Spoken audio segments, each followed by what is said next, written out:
What's up, people? It's Eoin here, and welcome to another episode of the HiiKER podcast.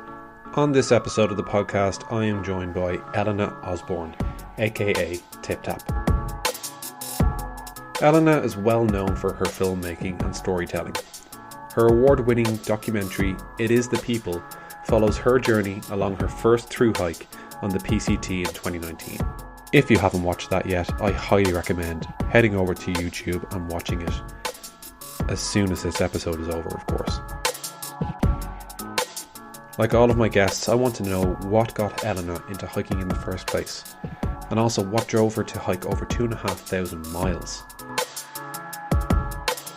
Elina and I share a deep passion for peanut butter. So of course we're going to talk about food, we're going to talk about gear, and we're going to talk about a little adventure that she's actually currently on, her thru-hike of the Te Araroa. I said it. I finally said it. As always, every trail featured in this episode is featured on the HiiKER app, so head over to hiiker.app or download the app for free on your Android or iPhone. So let's get to it. Here is my interview with Elina Tip Tap Osborne.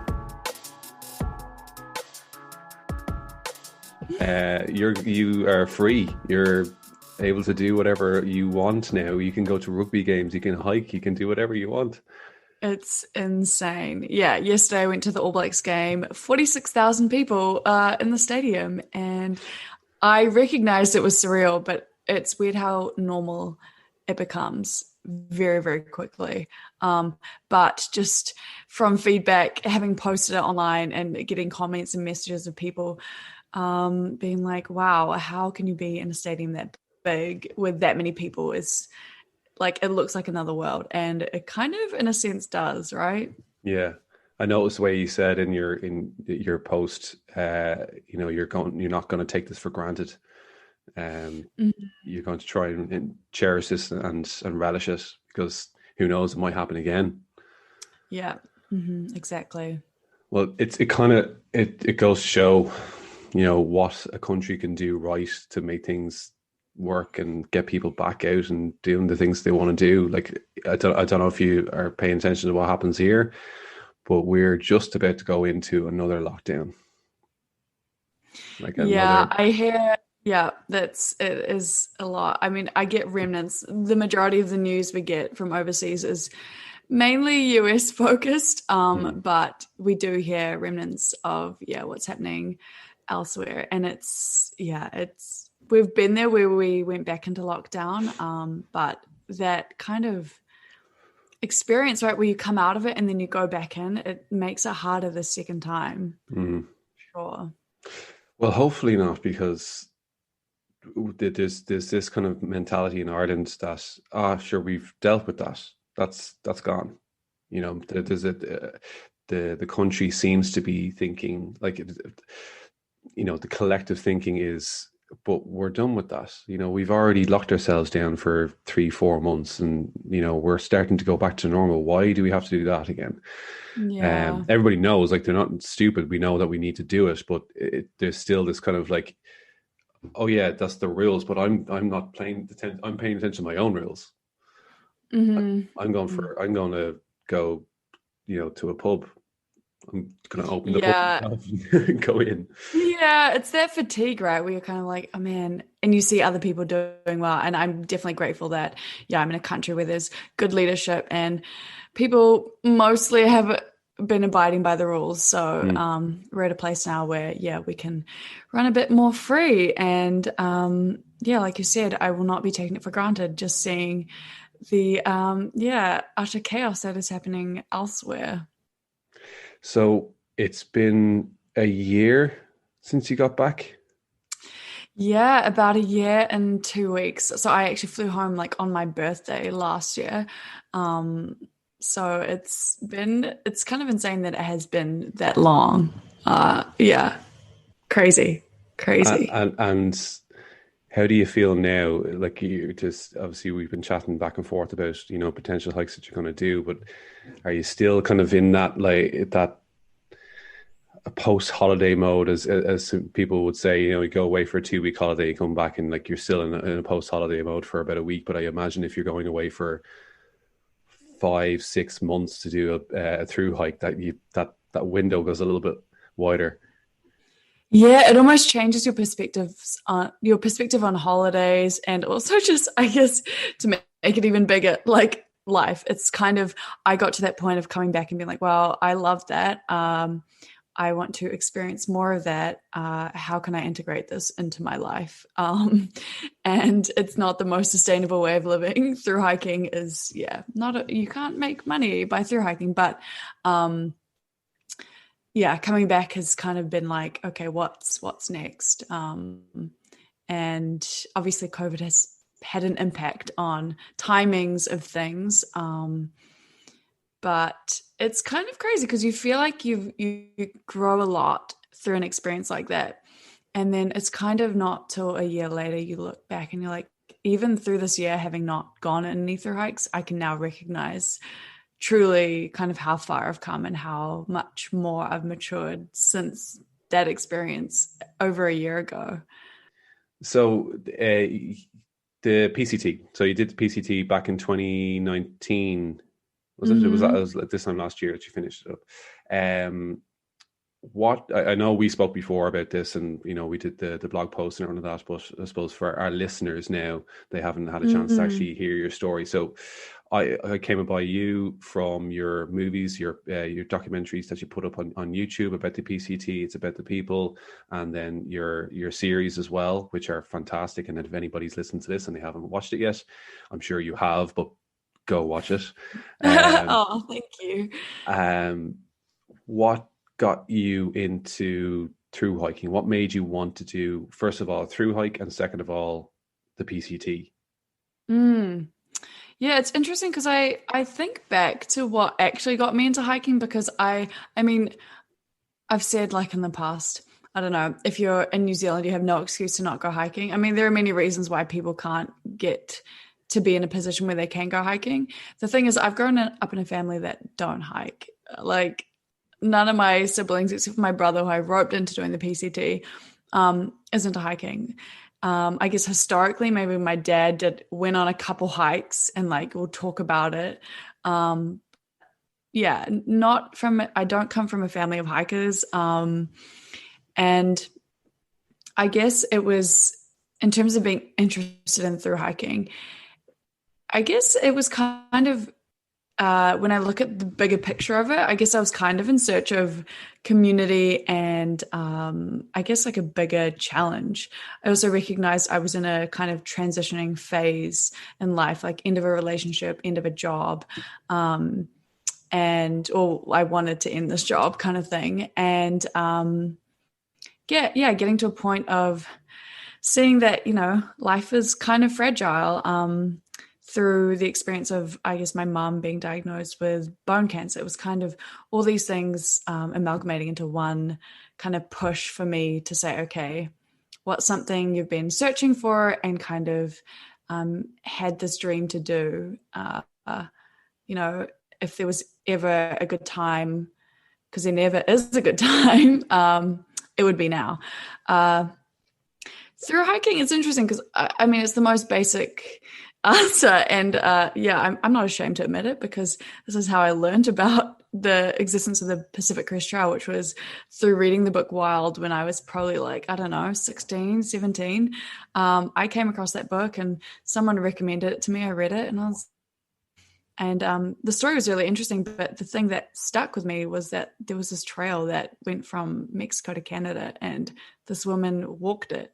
And I remember reading that and thinking, man, I could never do something like that. Just the logistics, and I guess feeling so far away as well, being in New Zealand, it's like that definitely is not a thing I could do. But it stuck with me for many years. And then, when I got to that point of, in that transitioning phase, I was kind of like, well, this is the time and I'm going to go do the Pacific Crest Trail. And in all honesty, I didn't know about any other trail. I'd heard of the Appalachian Trail. I didn't know much about it. I hadn't heard of the CDT.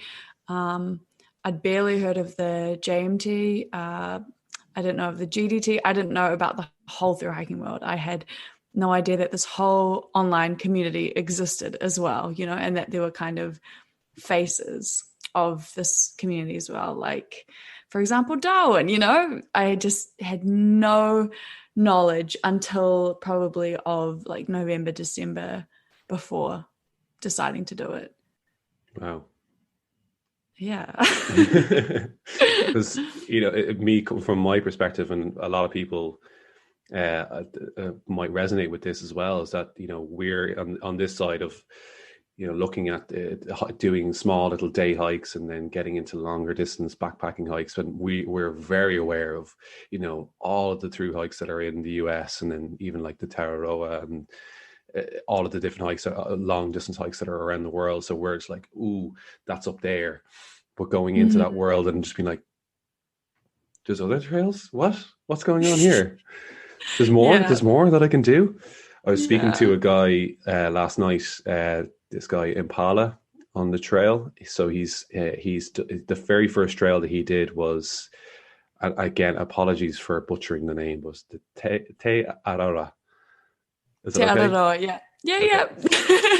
Okay. I'll edit myself saying correctly. Just like cut my snippet over. Yeah. Oh, and you sound like Elena. That was his first trail. He's from the UK, and he went and did that. So it was his very first trail. And then I think it was the first year that it was in existence, 2012, when it first opened. Oh, yeah. So it would have been the year after it was officially opened. So it would have been very, very fresh. I think he was one of the first 100 people, or one of the first 50 people that actually did it. And then he went and did the PCT, and then he and he didn't really know anything about the US trails. He just heard about this trail in New Zealand. I'll go and do that. So it's funny how people end up in the world. Whereas I'd say most people are that are getting into hiking are, I'll go and do the coast to coast trail in the UK, and then maybe the PCT, at some point in my life. So it's kind of cool to hear different people's stories. Yeah, they kind of leap into it, right? The stumbling. I feel like I'm probably in the party of kind of stumbling into it more than having it be a lifelong pipe dream, or maybe somewhere in the middle. I don't know. Yeah. Well, from that, have you, because we said before that you wanted to do other long distance trails in the US or North America. Has there been any trail that's stuck out that you want to do? In North America specifically? Yes. Oh, yeah.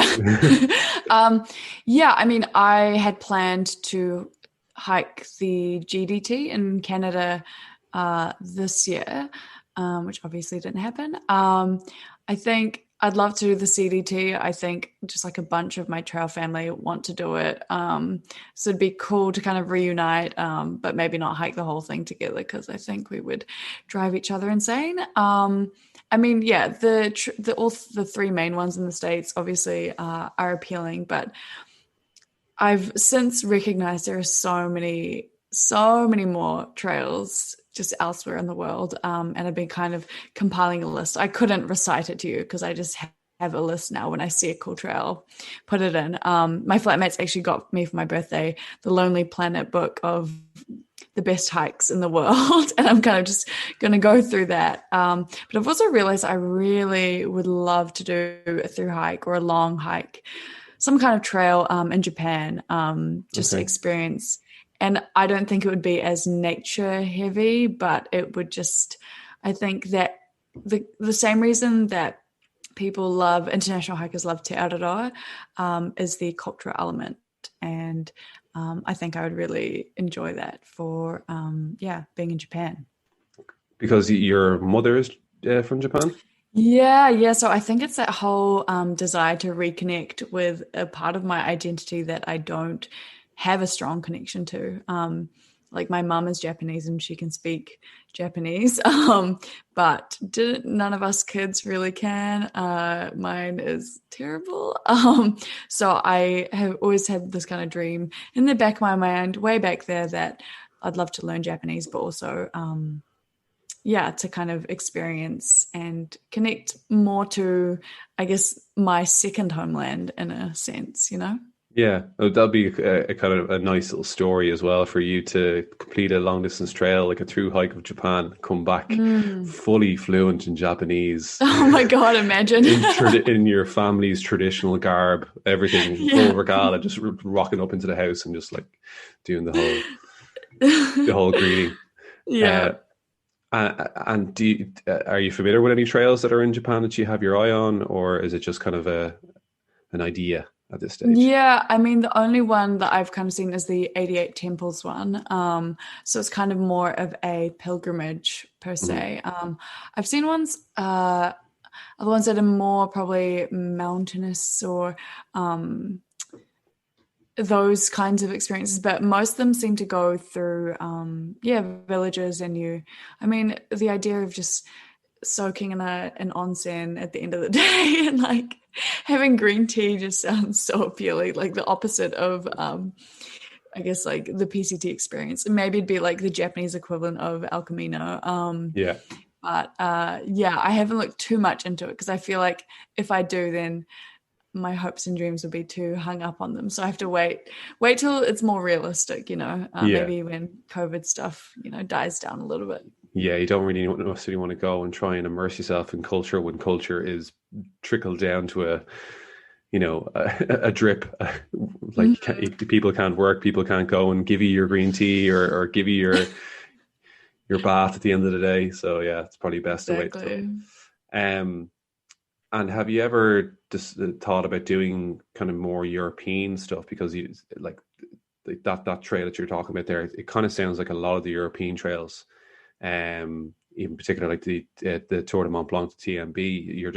You are going through mountainous and nature and everything, and you got these stunning vistas, but you also have towns, and then you have the Matterweg in Germany, which is just like going from town to town to town. It's that's pretty much what it's like over here. I say over here, but it's nowhere near me. It's all in the same vicinity. Yeah. Oh yeah, 100%. But I think it's weird. I don't know why Europe just seems like the most unattainable place to get to. Even pre-pandemic, obviously. But to me, it's like there's another weird hurdle mentally. I'm not sure why, but yeah, all those hikes look stunning. I have a friend in northern Italy who's just like, you should come here and hike in the Dolomites. And I'm like, I know. I mean, all the places, right? There are just so many places, and it's that weird sense of not being able to go anywhere and kind of feeling Yeah. like on home detention in your own country. So I got to make the most of that while we I've can. I think I'm quite similar because I've in the app I've just, if you look at my favorites, it's just pages and pages and pages of hikes of just every time we add a new hike. Yep, I'm going to do that. I'm going to do that. So Yeah, I can imagine. from whenever I can leave the country, it's going to be an expensive life. Just your whole life, the rest of Yeah. your life hiking. Yeah, ideal. But you have your eyes on one trail in particular. Oh, are you hinting at a particular trail that might be behind me on my wall, which you cannot see because this is the audio? Yes, there is one hike that I have my eye on in particular. Is that what that map is for? No, it's just a map in New Zealand. Okay. But it is why I got it, just to give me a better idea. But yeah, I've been tossing it up for a long time, just going back and forth. Am I going to do it? Am I not? I'm stranded in New Zealand. And I just feel like I have no excuse but to not hike Te Araroa. Wait, did I say but to not hike? I'm not sure what I just said there, but I have no excuse to not hike. There we go. Te Araroa. There we go. Yeah. Double negative. There we go. There we go. Just, what's in this tea? So I am doing that. It was one of those hikes that on the PCT, you say you're from New Zealand and everybody asks, oh, so you must have hiked Te Araroa or TA. And I was like, actually, I know much more about the Pacific Crest Trail than Te Araroa. And it was always very disappointing to people who were just like, oh, so you don't you haven't hiked it. And it's interesting because I think coming from here, it's that sense of, oh, it will always be here. Therefore, it doesn't need to be the top of my priority list. It was always kind of further down. So I'd, placed it further down on my list of dream hikes. And obviously, as a result of this year, it seems like the best time to do it. Because I can't go anywhere else. So when's the date? When's the big day? Have you got the logistics planned out? Yeah, so it keeps changing. The initial plan was end of October. Then I was like, first week of November. Now I've just bought a new camera, and the results of being in New Zealand, very far away. Shipment doesn't arrive till I think mid-November because it's a new release of this model, and they have like one shipment end of October and then another shipment in the second week of November. So I think I'm going to hold out for that and then start then. But I should be good for time. I feel like I should be sweet. I've only got a couple weddings to come back for in March because I actually get to be that person who flies off trail and attends a wedding. But I hopefully we'll be done by then. But yes, this is the plan. This is the summer plan. I'm pretty excited, pretty terrified. But I mean, there's a lot of bloody road to walk. 14%, man. I don't know how I feel about it. But it'll be great. And have you got your canoe skills down? Have you got your climbing skills down? I was born with those. And I need to train it all. So. And have you got a crew that you're going with? Are you going solo and making, family along the way, or have you got like a couple of people you're going to go with? Yeah, I am starting solo at this point. I think my youngest brother was kind of interested in starting with me. We'll see how that goes. So whether I rope in another brother to try do the trail. And yeah, I guess starting solo, I hope to make friends. I don't hike I love alone time. I'm very happy to be by myself, but I enjoy people and I enjoy conversation. So I hope there are people out there this year. And then, hoping to have rope some friends into meeting me along the way, because most people I've talked to are like, I'd love to join you for a section. So hopefully I can make that happen and, bring some other friends out there who maybe otherwise wouldn't get themselves out hiking. But yeah, like I said, it'll be a very interesting year to hike because I talked to a woman who hiked in 2017. She said 1 in 7 hikers were Kiwi, the rest international. And the only hikers this year will be majority Kiwi, all the travelers that got stranded here. So it'll be an interesting mix of people. So are you planning on going out with your camera and doing a similar kind of style to the PCT hike? Are you going to do like another film, or is it just kind of what you did before where you're just like, well, I got all this footage, I'm going to make a film?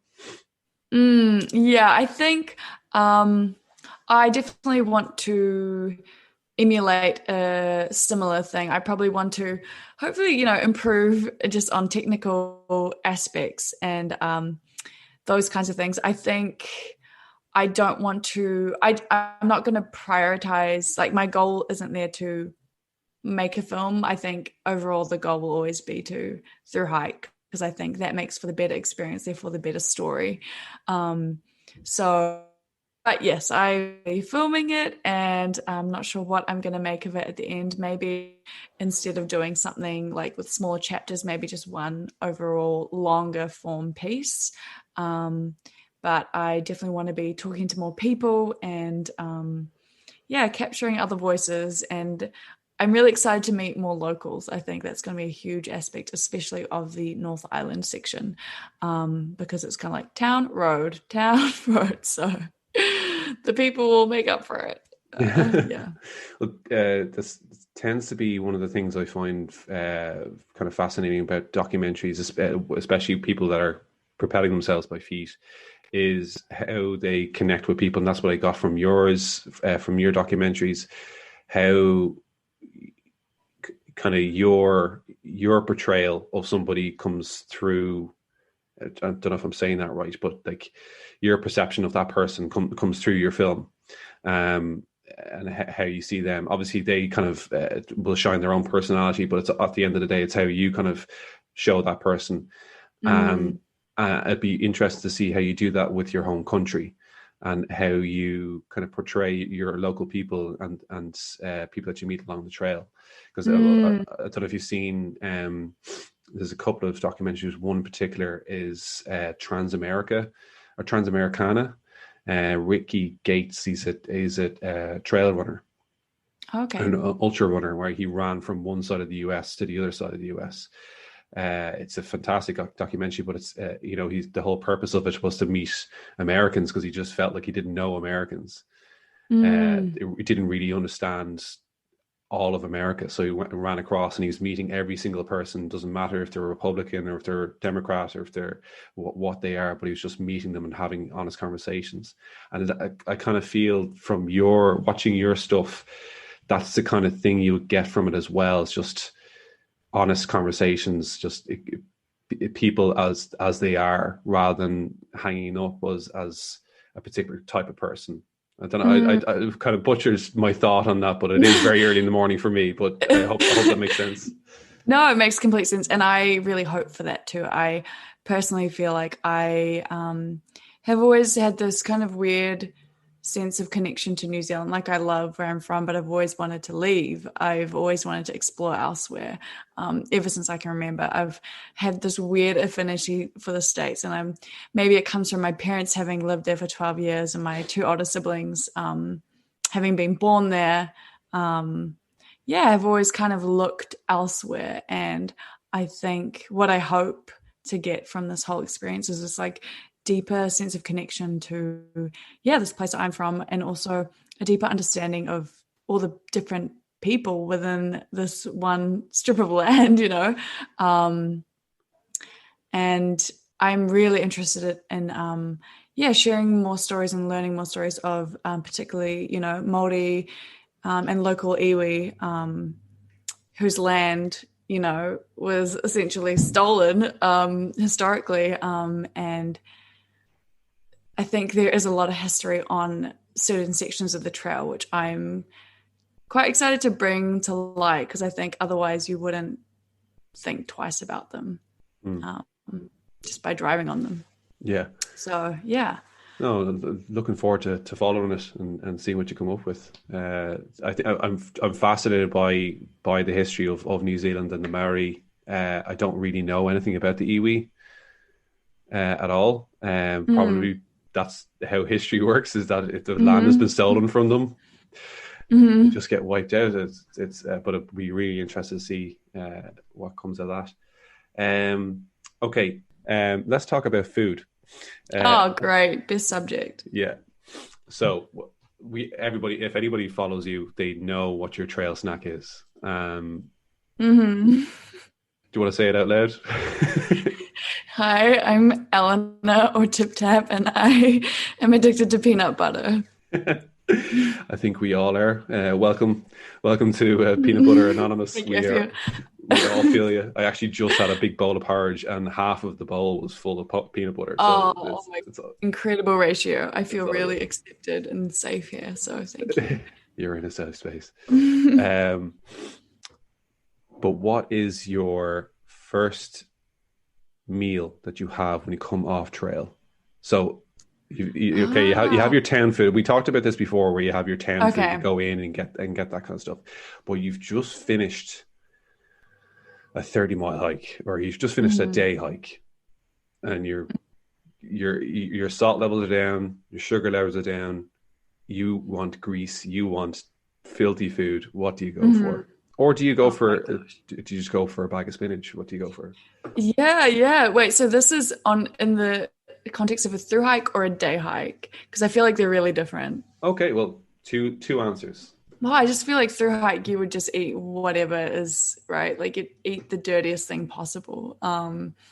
My favorite thing, I think America brought to light was my affinity for donuts on trail, because I feel like donuts are kind of like the most like sinful, like, or like the food that you associate with being like the most what's the word I'm looking for? Gluttonous. Yeah, gluttonous kind of thing. And I feel like, yeah, on a through hike, you just can down them. But in terms of, I mean, you can't go wrong with pizza, right? And ice cream. But I mean, I feel like I'll always crave like a good, like Japanese meal. I don't know. I feel like a bento box, just it's like that's a pretty like, I don't know, white dish, but also it's like all the varied items, and the sodium in there will take you right back up to normal levels. Yeah. But it's funny, I always craved healthy food too. Spinach, 100% bag of spinach, I'll down that too. Bag of spinach, raw avocado, just straight out of the skin. Oh, do you know what? Actually, I did a long-ish run on Sunday. I came back to my flat. My flatmates had bought donuts, and my plan coming back before I knew they had donuts was to drink green juice. So I came back, took a bite of my donut, and drank green juice at the same time. So I think that was They like just the perfect Yeah, combination. they cancel each other out. You just Yeah, I think that's how it works, right? Yeah, it is. Yeah, yeah. Yeah. Mm. Whenever I have a slice of pizza, I just have, you know, celery juice. It just A can't. Just single can't. spinach leaf on top. um. Okay, so one other questions I ask is around like what keeps you going, because through hikes, there's a very small percentage of people that do it. Then there's also an even smaller percentage of people that actually complete the trail. Mm. What is it that kept you going on the PCT? Was there Mm. a means to an end? Was it just this kind of personal challenge? Was it a badge of honor? What was it that kept you going? Mm. I would say, I mean, I think it's one of those things when you set yourself a goal and a big task, you just want to see it through. So I would probably put it under it being a personal challenge. It's, um, and not necessarily like a challenge per se, but something you want to do for yourself. Um, because ultimately, no matter what, a through hike is a very selfish feat, because you're putting, your family in a position where they're kind of worried for your safety. You're doing it for yourself. You can have other reasons, which can be for a bigger purpose, but ultimately it's you who gets you through, and yeah, it is for yourself. So I think that was the biggest thing. I think I'm also just a very, very stubborn person, and that helps with through hiking. I also think that when you come from overseas, it's like all or nothing. You have no option. You can't just like go home to your family in California. You can't just, you can't go home to some weddings and then get vortex into town. So there are elements that come to play, but I think ultimately it's how much do you want it, and how much do you want it for yourself, because I think no matter if you don't finish your through hike, you come out the other side as realizing how incredibly wildly capable you are of putting yourself through shit, and coming out the other side stronger than you ever thought. So I think that's what it will always come down to. That's pretty cool. Well, like I think that would resonate with a lot of people. I know with the guy in Pala yesterday, what he said, coming from the UK, when he goes on like these big hikes, he's not going to go over and just do a section of the PCT, come back and do it again. It's it's all in. You got to do the whole thing in one go, or it becomes more expensive, and two, it just becomes less of a reality because you have to keep going back every single time, and the logistics and everything like that. It just makes much more sense to just go and do it in one go. One of the things that kind of resonate as well with your movies is the amount of women that are hiking with you along the PCT. Mm. Um, and it's just from my perspective, like in Ireland, women haven't been as kind of featured in the outdoor community as much as men have over the years. But it Mm. seems to be a lot more kind of balanced in the US.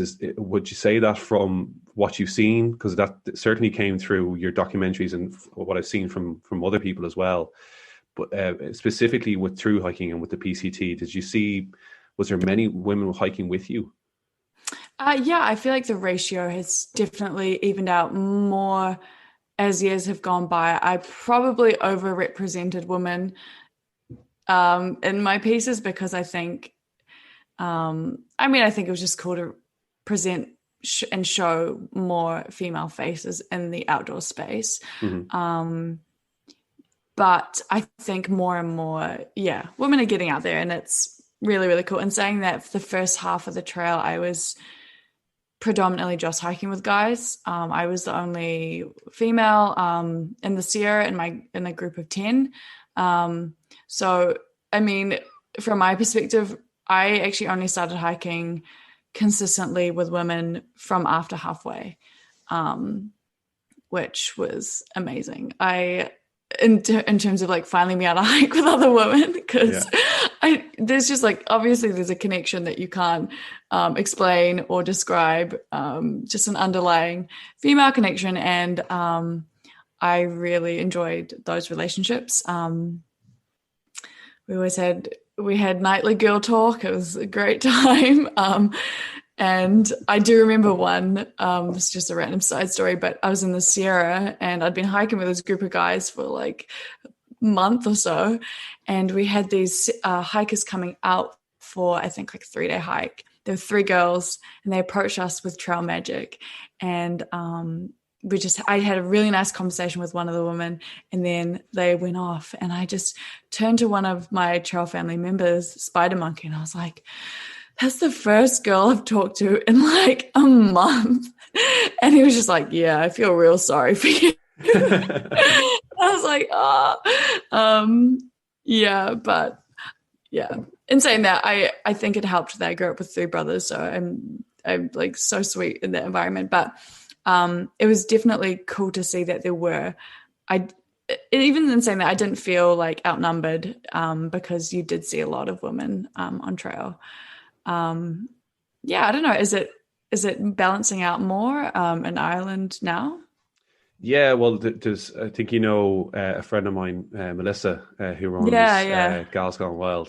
So I've had her on the podcast as well. We talked at great length about this because it's been a kind of it's, I suppose, a bit of an issue in Ireland where like women just haven't been out in the outdoors in general as much as men. Like there's definitely obviously is, but not as much as men. So it's just she is obviously working really hard to balance that out. So it's just kind of wanted to understand from your perspective and what it was like in the PCT, and maybe what is it like in New Zealand as well?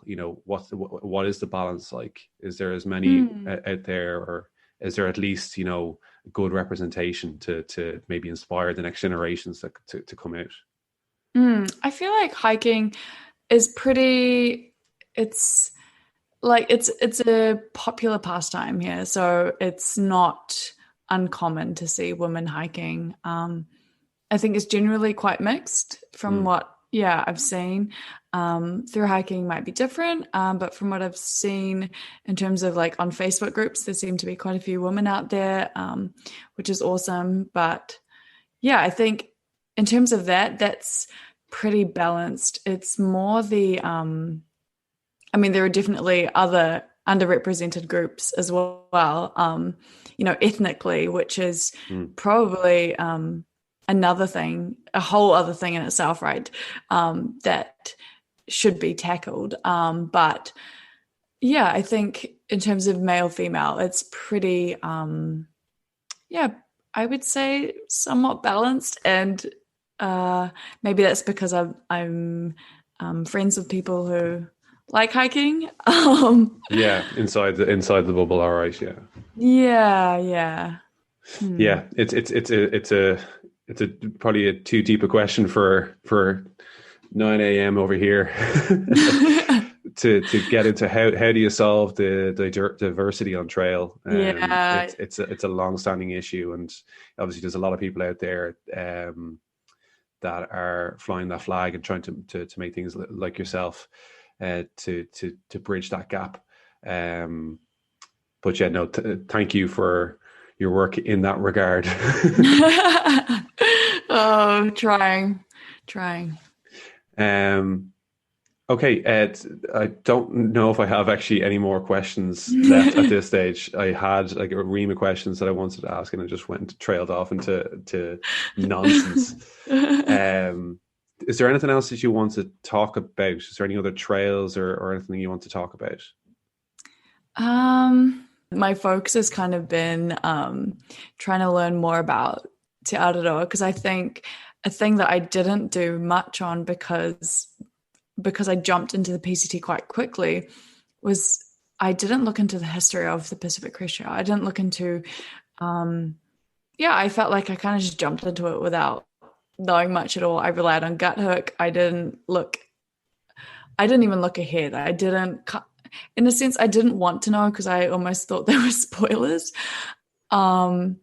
But my approach for Te Araroa this time around, or for this thru-hike, it's kind of been different, where I've been looking more into the history of the trail and how it's been developed. And it's interesting. And I think maybe for other people who have done their second thru-hike and talk about having expectations for their second hike, there's always that sense of, don't chase that same feeling, don't chase an experience. It's going to be something in itself. So this is me just airing my fears about this trail more than anything. But yeah, I am excited. Do you think you've learned, like, even on like the technical stuff, have you learned, your pack weight, or is all that going to change? Because I know I still screw it up. I still pack way too much, but I've definitely packed way less than I have on my first long distance hike. Like, do you think your bag's going to be lighter? Do you think you're going to change up your gear? Yeah. Oh man, last time, so I went ahead and just like splurged on all the kind of like ultralight, I'm doing this in parentheses, gear.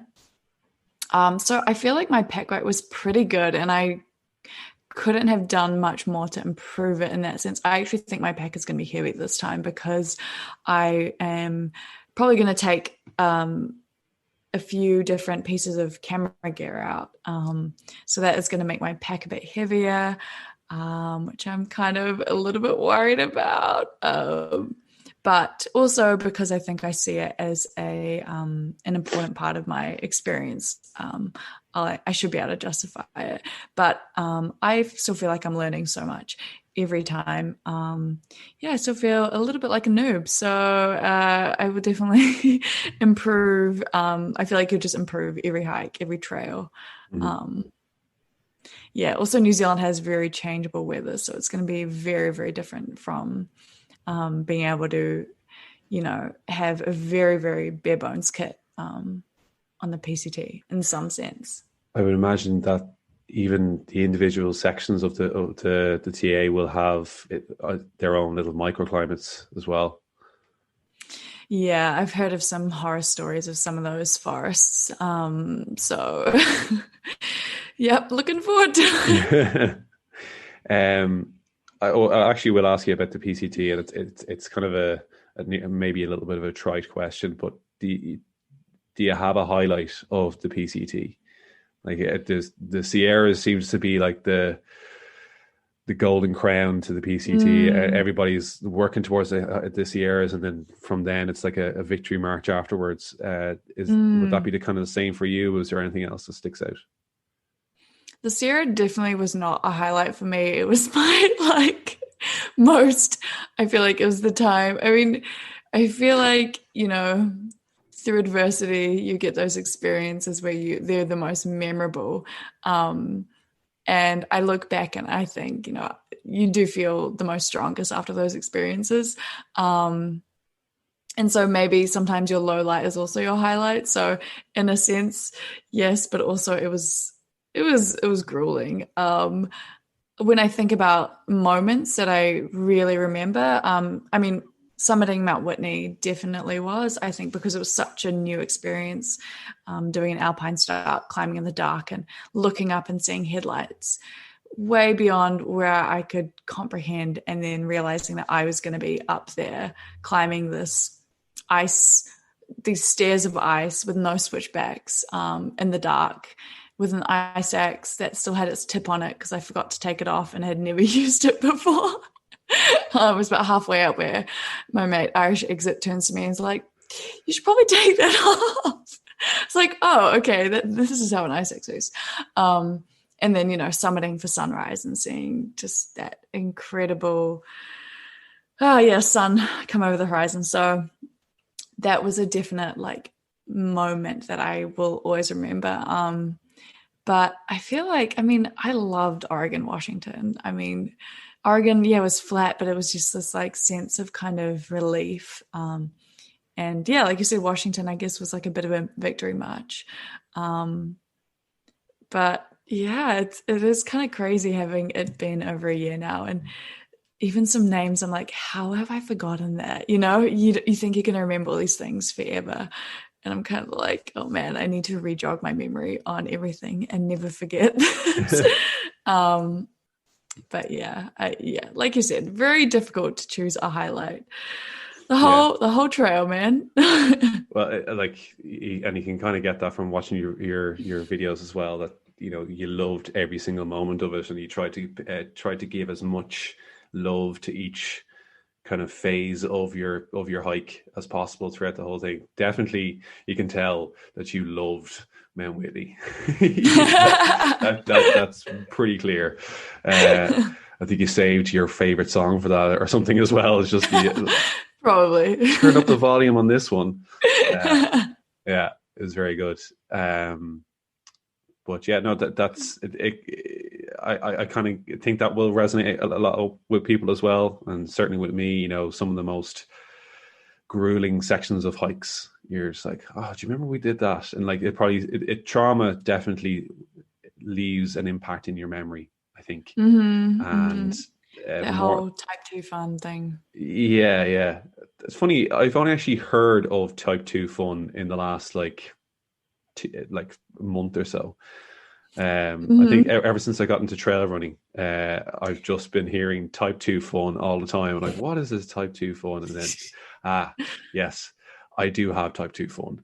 Yes. Running up mountains and heaving and almost falling over, and then getting to the end and going, that was great. Yeah, I feel like that sounds about right with trail running. You said I feel like I heard a lot more on the trail as well. I feel like I didn't hear it at all. You don't hear it at all in normal life, and then type 2 fun becomes a very regular, commonly used phrase. You said earlier on that you did a long run or a long trail run. Is that something you're getting into now? Yeah, the goal actually was to run an ultra this year. I've never run a marathon before. And I entered one that actually is in February, but I don't think I'll be done with the trail yet. It's 100K. It's called the Tarawera ultra marathon. It's definitely something I think I recognize a lot of thru-hikers got into after, and also something that I have been interested in. I've done a couple before, but never anything of that distance.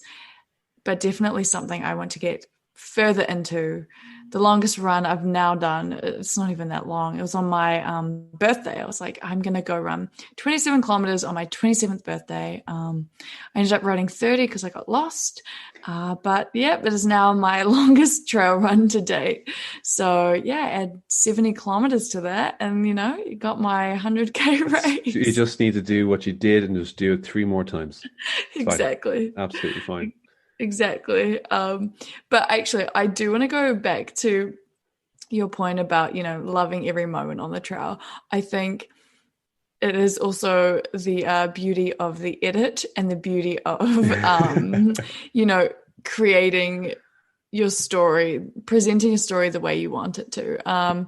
Because I definitely did not love every moment. There were definitely really, really tough days and really, really challenging moments. Never a moment where I questioned if I would quit, but moments where I just felt like I would like a soft bed right now and just to curl up and a sense of comfort. But I think with the whole way I edited my videos was this sense of,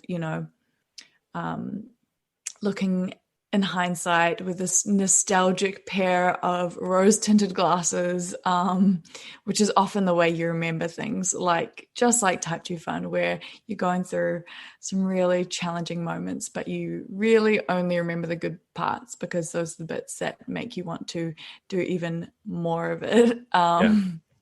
Yeah.